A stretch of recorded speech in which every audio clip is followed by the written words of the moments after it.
What if I told you that a family of 5 vanished without a trace during their dream vacation, only to be discovered 17 years later in the most disturbing way possible?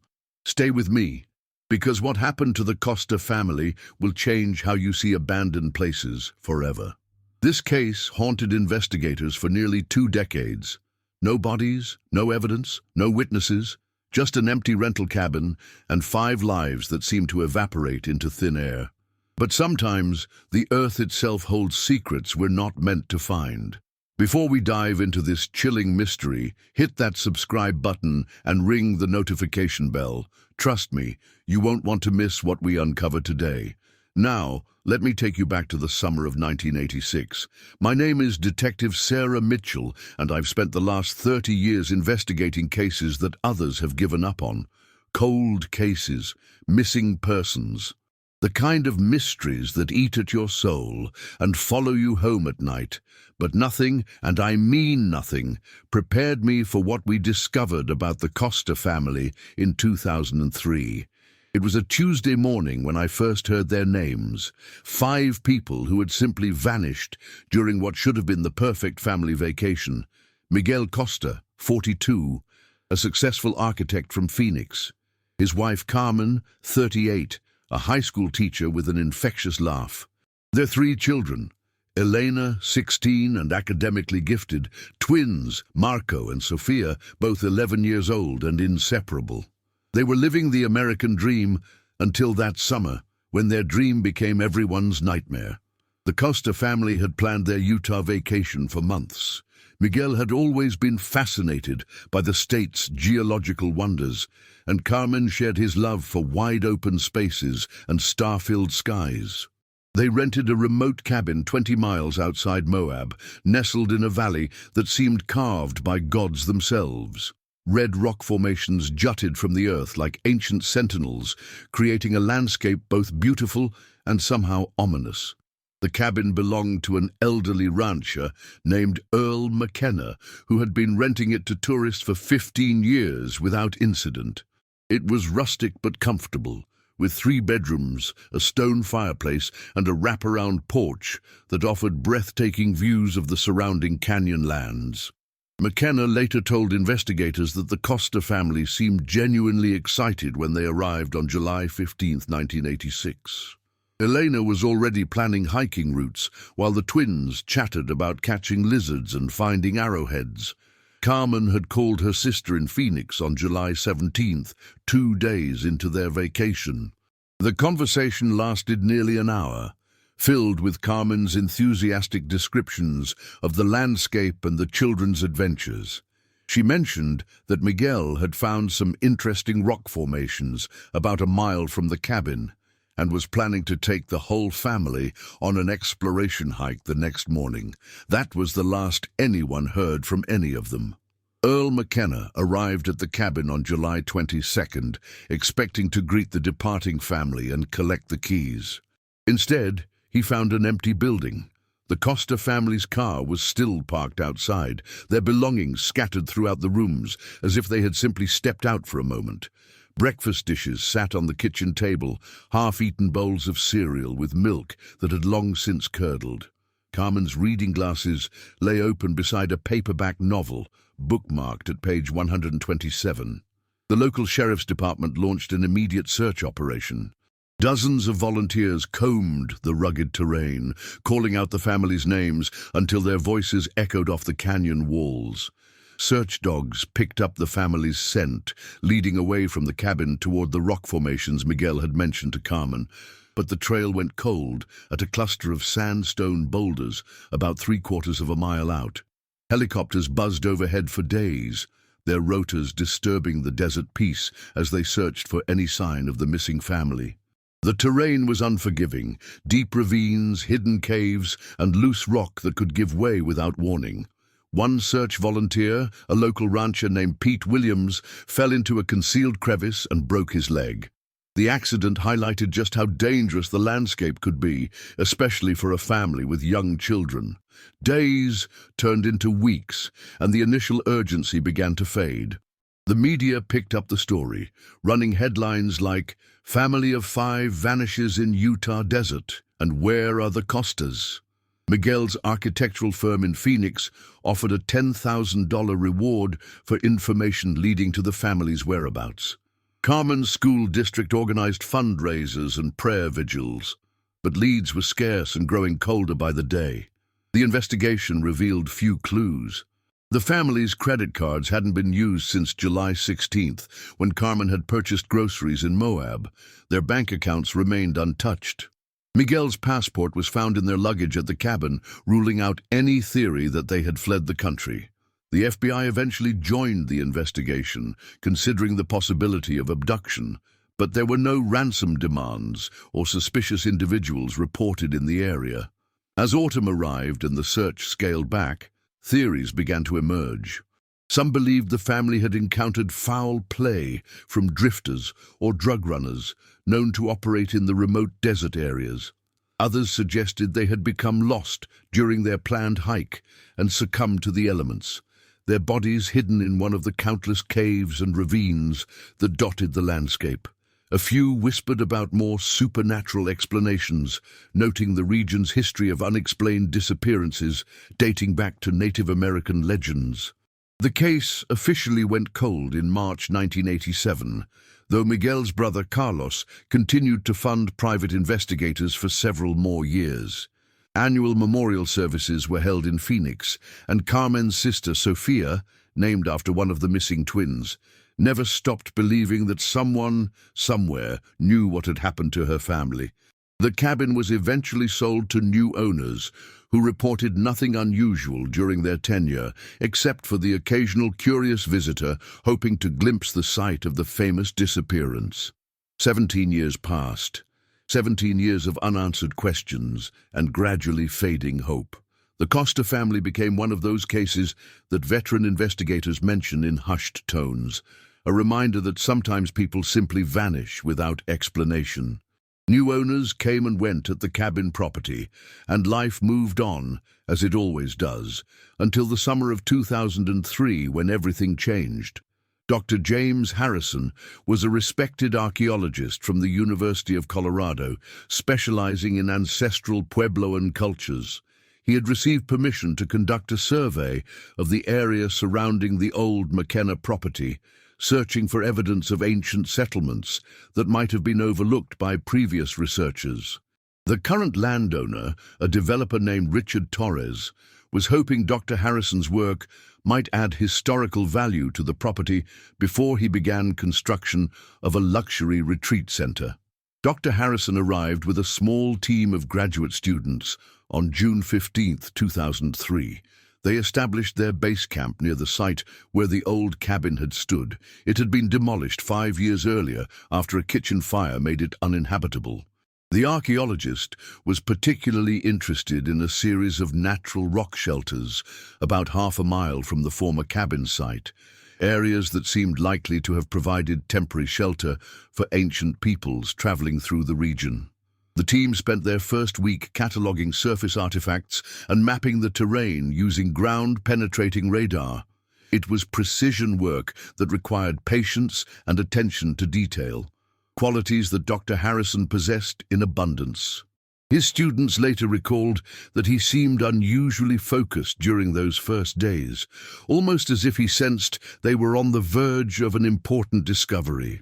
On June 23rd, while examining a cluster of sandstone formations about 3/4 of a mile from their base camp, Dr. Harrison's equipment detected what appeared to be a void beneath the surface. The readings suggested a cavity approximately 12 feet below ground level, roughly rectangular in shape, and much too regular to be natural. His initial assumption was that they had found evidence of an ancient storage pit or ceremonial chamber. The excavation began the following morning. Dr. Harrison's team worked carefully, removing layers of sediment and debris that had accumulated over decades, possibly centuries. As they dug, they uncovered what appeared to be deliberately placed stones, not the random scatter of natural rockfall, but carefully arranged slabs that seemed designed to seal whatever lay beneath. By noon on June 24th, they had exposed the edges of what was clearly a constructed chamber. The stonework was too recent to be ancestral Puebloan, lacking the sophisticated masonry techniques of ancient builders. Dr. Harrison estimated the structure was perhaps 50 to 80 years old, built with modern tools but using traditional dry stone methods. His excitement was palpable, though none of his students could have imagined what they were about to discover. The sealed chamber measured approximately 8 feet by 12 feet and was nearly 6 feet deep. When they finally removed the capstone that had kept it sealed for decades, Dr. Harrison found himself staring into a space that seemed frozen in time. The air that escaped carried a musty, organic smell that immediately reminded him of old root cellars and forgotten basements. Inside the chamber, they found a collection of items that seemed utterly out of place in an archaeological context. Modern camping equipment, including sleeping bags and portable cooking gear, clothing that belonged to different decades and age groups, a child's stuffed animal, its fur matted and discolored, but still recognizable as a teddy bear. Most disturbing of all, personal items that suggested the chamber had been used as some kind of shelter or hiding place. Dr. Harrison immediately recognized that this was not an archaeological site in the traditional sense. This was a crime scene. His hands trembling slightly, he photographed everything exactly as they had found it, before calling the local sheriff's department. When Deputy Maria Santos arrived 2 hours later, she took one look at the contents of the chamber and immediately called for backup, including investigators who had worked on missing persons cases. Among the items recovered from the underground chamber were 5 driver's licenses, all from Arizona and all bearing the name Costa. Miguel, Carmen, Elena, Marco, and Sofia, the family that had vanished without a trace 17 years earlier. But these weren't the licenses they had carried with them to Utah in 1986. These were renewals, issued between 1987 and 1995, suggesting that somehow, impossibly, the Costa family had been alive for years after their disappearance. The implications were staggering.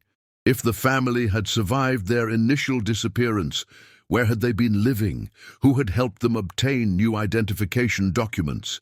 And perhaps most terrifying of all, what had eventually happened to them that led to their belongings being sealed in an underground tomb in the middle of the Utah desert? The discovery raised more questions than it answered, and those questions would haunt everyone involved in ways they couldn't yet comprehend. As the lead investigator reassigned to the Costa case, I spent the next 6 months trying to piece together a puzzle that seemed to defy logic. The underground chamber had been meticulously constructed, requiring both skill and significant time to complete. Whoever built it had been planning for something, but what and why? The renewed driver's licenses were just the beginning. Among the items we recovered were medical prescription bottles dating from 1989 to 1994, all prescribed to members of the Costa family by doctors in different states: Nevada, New Mexico, Colorado. The prescriptions were for common ailments: Elena's acne medication, Marco's asthma inhaler, Carmen's blood pressure pills. These weren't the documents of people living off the grid. These were the traces of a family trying to maintain some semblance of normal life while hiding in plain sight. We also found journals. Carmen's handwriting filled 3 spiral notebooks, documenting what appeared to be years of constant movement and growing paranoia. Her entries began hopefully in late 1986. The children are adapting well to our new situation. Miguel believes we can return home by Christmas, if we're careful. But as the months turned to years, her tone grew increasingly desperate. Elena cries every night. She's 17 now and should be preparing for college, not hiding in some anonymous motel room. The most chilling entry was dated March 15th, 1995. They found us in Durango. Miguel says we have to go to the place he prepared. The children don't understand. How can I explain that the place he's been building might be our tomb? This was the final entry in Carmen's journal, written just months before the latest prescription dates we had found in the chamber. DNA analysis confirmed our worst fears. Along with the personal belongings, the chamber contained human remains, not complete skeletons, but fragments that had been carefully preserved and arranged. The forensic anthropologist determined that the remains belonged to 5 individuals, 2 adults and 3 juveniles. The bone structure and dental records matched the Costa family perfectly, but the condition of the remains told a disturbing story. These weren't victims of violence or accident. The bones showed signs of gradual deterioration, consistent with prolonged malnutrition and stress. Dr. Elizabeth Cray, our consulting forensic pathologist, delivered her report with barely controlled emotion. These people died slowly, over a period of months, possibly years. They were alive in this chamber for some time before their deaths. The chamber itself revealed additional horrors. A primitive ventilation system had been installed, along with a manual water pump connected to an underground spring. Shelving had been carved into the rock walls, still holding remnants of canned foods and medical supplies. This wasn't a tomb or a cache. This had been designed as a long-term shelter, possibly for years of occupation. Miguel's architectural background became crucial to understanding what we had found. His expertise had allowed him to create an underground bunker sophisticated enough to sustain life, yet hidden well enough to escape detection for nearly 2 decades. But why had he built it? What had driven a successful professional to construct such an elaborate hiding place, and what had compelled him to bring his family to die in it? The answer came from an unexpected source. While reviewing cold case files from the 1980s, I discovered that Miguel Costa had been the subject of a federal investigation in 1986. The FBI had suspected him of embezzling funds from several construction projects, including a government contract for military housing. The investigation was ongoing when the family disappeared, and Miguel had been scheduled for questioning just 3 days after their planned return from vacation. The timeline suddenly made sense. Miguel had learned about the investigation and decided to flee rather than face prosecution. But instead of running immediately, he had spent months, possibly years, preparing the underground bunker as a place where his family could hide until the heat died down. What he hadn't anticipated was how difficult it would be to return to normal life once they were in hiding, and how the isolation and stress would gradually destroy the people he was trying to protect. Carmen's journal entries supported this theory. She wrote about Miguel's increasing paranoia, his belief that federal agents were closing in on them, and his insistence that the bunker was the only place they would be truly safe. By 1995, after nearly 9 years in hiding, the family had become prisoners of Miguel's fears and his determination to avoid justice at any cost.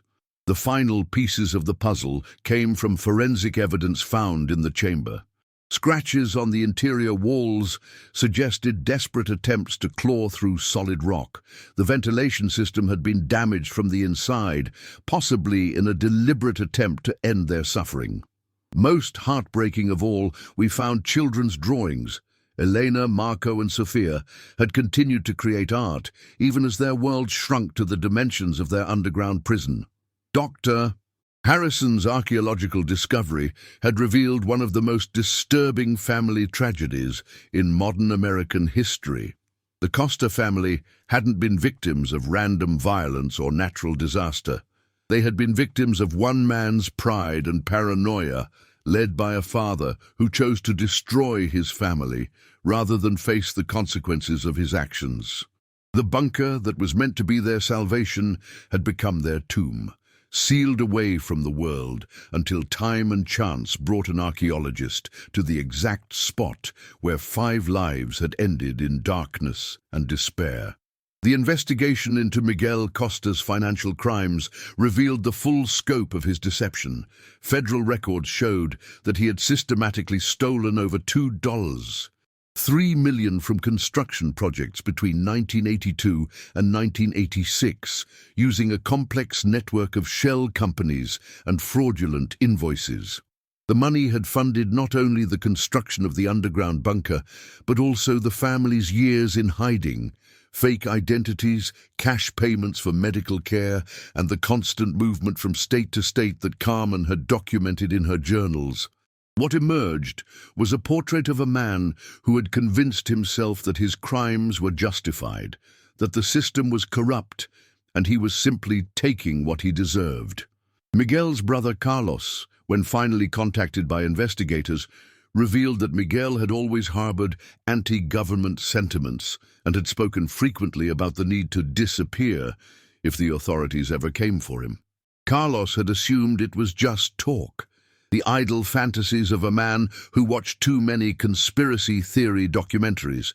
The bunker construction had begun in 1984, 2 years before the family's vacation and Miguel's scheduled FBI interview. He had purchased the remote Utah land through a series of intermediaries, ensuring that his name never appeared on any official documents.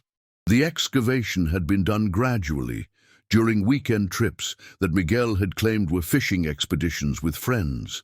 Carmen's journals revealed that she had known nothing about the bunker until the night they fled Phoenix in July 1986. Elena's story was perhaps the most tragic. At 16, she had been an honor student with college scholarships already being offered by several universities.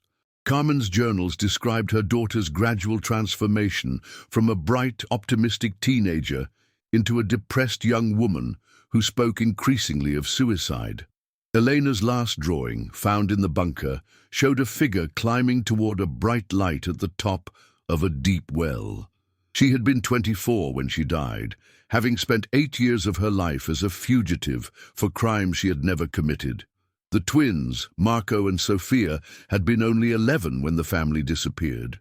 Their childhood had been stolen completely, replaced by a nomadic existence that Carmen described as living like animals. The prescription bottles we found indicated that both children had developed severe anxiety disorders and required medication to sleep. Marco had grown to be nearly 6 feet tall, but his bones showed evidence of chronic malnutrition. Sofia's remains included a broken wrist that had never been properly set, suggesting that even basic medical care had become impossible during their final years.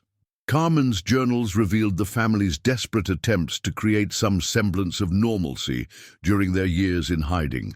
They had celebrated birthdays in anonymous motel rooms, decorated Christmas trees in temporary apartments, and tried to continue the twins' education using textbooks purchased at used bookstores. But the strain of constant vigilance and the guilt over their father's crimes had gradually worn down their spirits.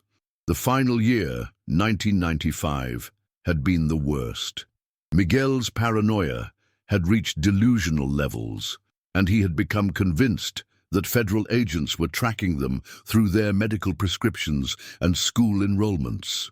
He had forced the family to abandon their apartment in Colorado and retreat to the Utah bunker, promising it would be temporary, just until the investigation died down. Carmen's final journal entries describe the horror of realizing that Miguel had sealed them into what was essentially a tomb. The forensic evidence painted a grim picture of their final months. The family had survived in the bunker for approximately 8 to 10 months before their deaths. The cause of death appeared to be a combination of malnutrition, dehydration, and exposure to dangerous levels of carbon dioxide that accumulated when the ventilation system failed. Dr. Cray's final report concluded that they had died in order of physical vulnerability. The twins first, followed by Carmen, then Elena, and finally Miguel. But the most disturbing discovery came during the final processing of evidence from the bunker. Hidden beneath a loose stone in the floor, investigators found a small metal box containing letters, suicide notes written by each family member except Miguel. Elena's note was addressed to her boyfriend from high school. "I want you to know that I never stopped loving you or dreaming of coming home. Please don't let anyone remember us as criminals." The twins had written a joint letter to their grandmother. "We're sorry we can't come to visit anymore. Please feed our goldfish." Carmen's letter was the longest and most heartbreaking. Written to her sister Sophia, it contained detailed instructions about where to find important family documents, expressions of love for extended family members, and a desperate plea.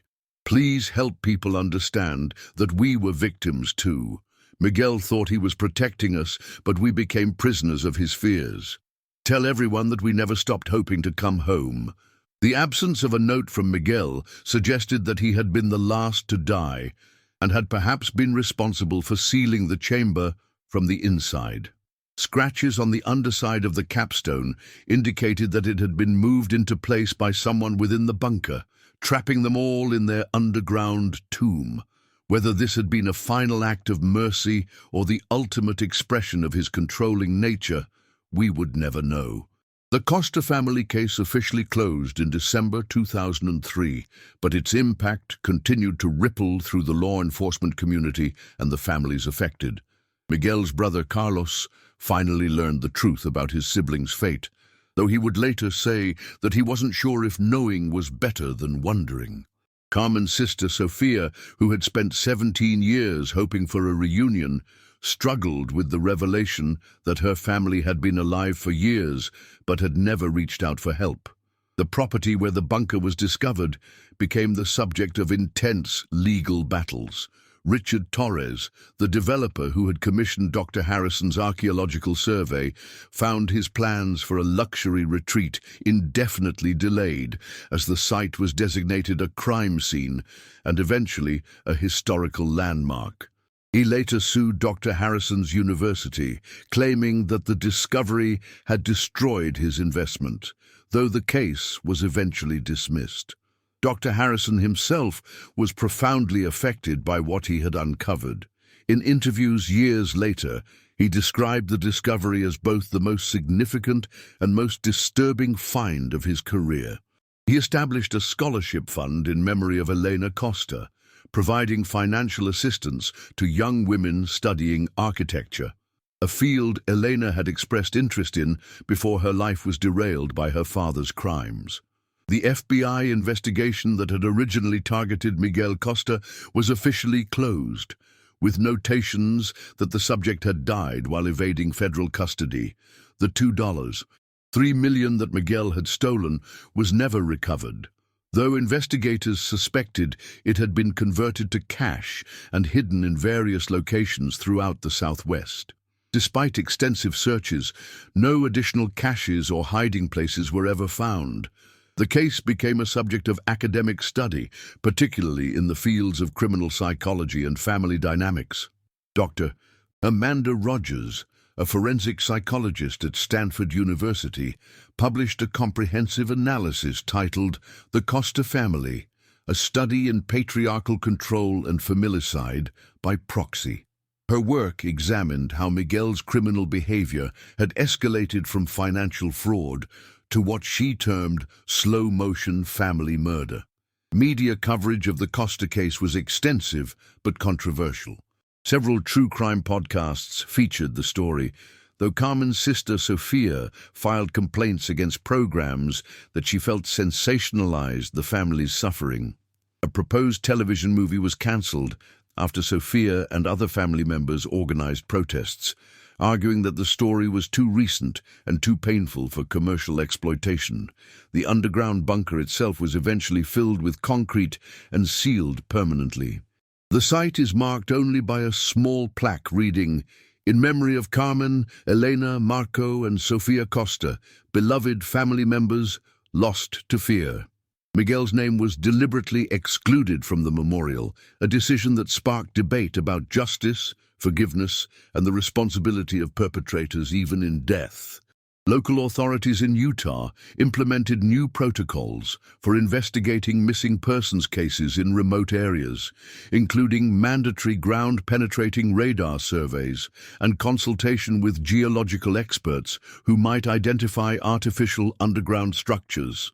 The Costa case had revealed that sometimes the most thorough searches could miss evidence hidden just beneath investigators' feet. The Phoenix architectural firm where Miguel had worked established an ethics training program and contributed to a victim compensation fund. though they maintained that they had no knowledge of Miguel's fraudulent activities during his employment. Several of the construction projects from which Miguel had stolen money were audited and found to have structural deficiencies that could have endangered lives. A final, bitter irony in a case already filled with tragedy. For the law enforcement officers who worked the case, the Costa investigation became a benchmark for persistence and thorough investigation. My own career was defined by the 7 months I spent unraveling the mystery of 5 lives lost to one man's arrogance and fear. The case taught me that the most dangerous criminals are often those who justify their actions as necessary for protecting the people they claim to love. The Utah desert keeps many secrets, but the Costa family's story serves as a reminder that some secrets demand to be told. Their tragedy illuminates the devastating consequences of pride, paranoia, and the willingness to destroy others rather than accept responsibility for one's actions. In the end, Miguel Costa's elaborate plan to avoid justice had achieved nothing except the destruction of 5 innocent lives and his own descent into a darkness from which there was no return. Years after the official investigation concluded, I still find myself driving past the site where the Costa family's bunker was discovered. The landscape looks peaceful now, with desert wildflowers blooming each spring and the red rock formations standing sentinel over secrets that have finally been told. But I know that beneath that serene surface lies a story that changed everyone it touched. The Costa case influenced how I approached every subsequent investigation. I learned to look beneath the obvious, to consider that missing persons might be hiding rather than lost, and to understand that sometimes the greatest dangers come from those who claim to be protectors. The underground chamber had been both a shelter and a prison, a testament to how love can become twisted into control and protection can transform into destruction. Dr. Harrison continued his archaeological work, but never returned to Utah. He told colleagues that the desert held too many painful memories, though he remained proud of the role his discovery had played in finally bringing closure to a 17-year-old mystery. His graduate students, now professionals in their own right, often reference the Costa case when discussing the importance of interdisciplinary cooperation in solving complex historical puzzles. The legal implications of the case continued to evolve years after the initial investigation. Prosecutors in Arizona reopened files on several of Miguel's former construction projects, leading to the discovery of additional fraud and safety violations. Civil lawsuits filed by victims of Miguel's crimes dragged on for nearly a decade, complicated by the fact that the primary defendant had been dead for years before his crimes were fully understood. Carmen's sister, Sophia, eventually established a foundation dedicated to helping families affected by financial crimes. Her work focused on providing resources for family members who might be unaware of a relative's criminal activities and could become unwitting accomplices or victims. The Sophia Costa Foundation became a model for victim advocacy programs across the country. The story of the Costa family also highlighted gaps in the social safety net for families fleeing domestic situations. While Miguel's case involved criminal activity, rather than traditional domestic violence, the pattern of isolation and control he exhibited matched those seen in many abusive relationships. Carmen's journals revealed that she had considered leaving Miguel multiple times during their years in hiding, but felt trapped by their fugitive status and her children's dependence on her. Elena's story became particularly significant to advocates working with missing teenagers. At 16, she had been old enough to understand their situation, but too young to take independent action. Her transformation from a promising student to a deeply depressed young woman illustrated the devastating impact of prolonged family trauma on adolescent development. Several programs for at-risk youth now include training based on patterns identified in Elena's case. The twins, Marco and Sophia, represented perhaps the greatest tragedy of all. Having spent most of their formative years in hiding, they had never had the opportunity to develop independent identities or normal social relationships. Child development experts used their case to study the long-term effects of isolation on children, contributing to improved protocols for children rescued from abusive or controlling situations. Even the physical location of the bunker continued to yield insights years after its discovery. Geological surveys revealed that Miguel had chosen the site with remarkable precision, selecting a location where natural rock formations provided both concealment and structural support for his underground construction. His architectural expertise had allowed him to create a space that could have sustained life indefinitely if properly maintained and supplied. The failure of the bunker's life support systems became a subject of engineering analysis. Experts determined that Miguel had underestimated the challenges of long-term underground habitation, particularly the risks of carbon dioxide buildup and the psychological effects of prolonged confinement. His technical skills had been sufficient to build their prison, but inadequate to ensure their survival within it. For the local community in Utah, the Costa case became a cautionary tale about the secrets that seemingly ordinary people might harbor. Earl McKenna, the rancher who had originally rented the cabin to the family, never fully recovered from learning that he had unknowingly hosted fugitives. He sold his property within 2 years of the bunker's discovery and moved to Arizona, telling friends that the desert no longer felt like home. As I write this final report, nearly 20 years have passed since Dr. Harrison first detected that underground void in the Utah desert. The Costa family case has been analyzed by criminologists, psychologists, and social workers, but it continues to raise questions that may never be fully answered. How does a successful professional become so consumed by fear and pride that he destroys everything he claims to love? At what point does protection become imprisonment? The physical evidence from the bunker now resides in various evidence lockers and forensic laboratories, but the emotional impact of the case continues to reverberate through the lives of everyone it touched. Carmen's sister, Sophia, still visits Phoenix each year on the anniversary of the family's disappearance, placing flowers at a memorial garden established in their honor. She has never publicly forgiven Miguel for what he did to her family, and she has said that she struggles to understand how the man who once helped her move into her first apartment could have been capable of such devastating selfishness. Dr. Harrison retired from active fieldwork in 2010, though he continued to teach and write about archaeological methodology until his death in 2018.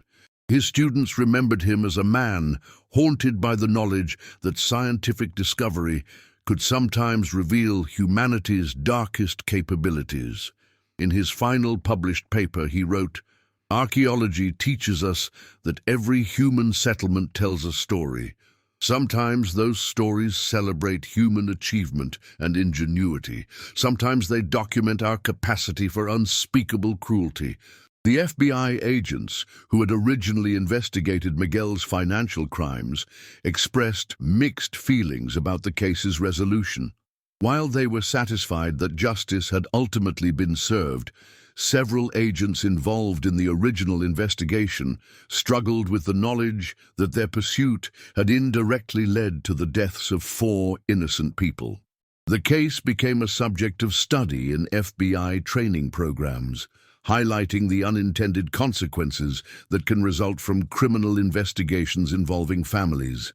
Miguel's brother, Carlos, eventually wrote a book about his family's experience, titled "The Brother I Never Knew: Living with a Family Tragedy." In it, he described the difficulty of reconciling his memories of Miguel as a loving father and successful professional with the reality of what he had done to his family. Carlos donated all proceeds from the book to organizations supporting victims of family violence, saying that he wanted some good to come from his family's pain. The Costa case also influenced changes in how missing persons investigations are conducted, particularly in cases involving entire families. The 17-year gap between the disappearance and discovery highlighted the importance of maintaining active case files and periodically reviewing evidence with fresh perspectives and new technologies. Several other cold cases were reopened using investigative techniques developed during the Costa investigation. Elena's high school boyfriend, now a successful engineer in his 50s, has kept the letter she wrote to him in the bunker. He has never married, telling friends that he could never stop wondering what might have been if Elena had found a way to reach out for help during those 8 years in hiding. He established an annual scholarship in her name at their former high school, providing opportunities for students interested in architecture and engineering. The prescription medications found in the bunker led to improvements in tracking systems designed to identify patients who might be receiving care under false identities. The Costa family's ability to obtain medical treatment for nearly a decade while using fraudulent documents exposed weaknesses in verification procedures that have since been addressed through enhanced database coordination between states. For me personally, the Costa case marked the end of my career as an active investigator. After 30 years of working missing persons cases, I found that I could no longer look at crime scenes without thinking about the hidden stories they might contain. The knowledge that 5 people had spent their final months in an underground tomb, hoping for rescue that would never come, changed my perspective on the nature of justice and the price of pursuing it. The site where the bunker was discovered remains unmarked except for the small memorial plaque. Visitors sometimes come looking for the exact location, drawn by the morbid curiosity that surrounds true crime stories.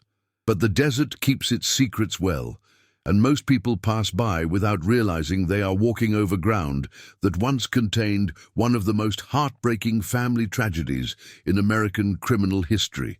What haunts me most about the Costa case is the realization that it almost never came to light. If Dr. Harrison had chosen a different survey area, or if his ground-penetrating radar had been calibrated slightly differently, the bunker might never have been discovered. The Costa family would have remained missing persons, their story untold and their suffering unknown. How many other secrets lie buried beneath our feet, waiting for chance and time to reveal them? The Costa family deserved better than they got. They deserved a husband and father who valued their lives more than his pride. They deserved the chance to live freely and make their own choices about their futures. They deserved to grow old and see grandchildren and experience all the joys that Miguel's crimes stole from them. Their story serves as a reminder that the greatest monsters are often those who convince themselves they are acting out of love.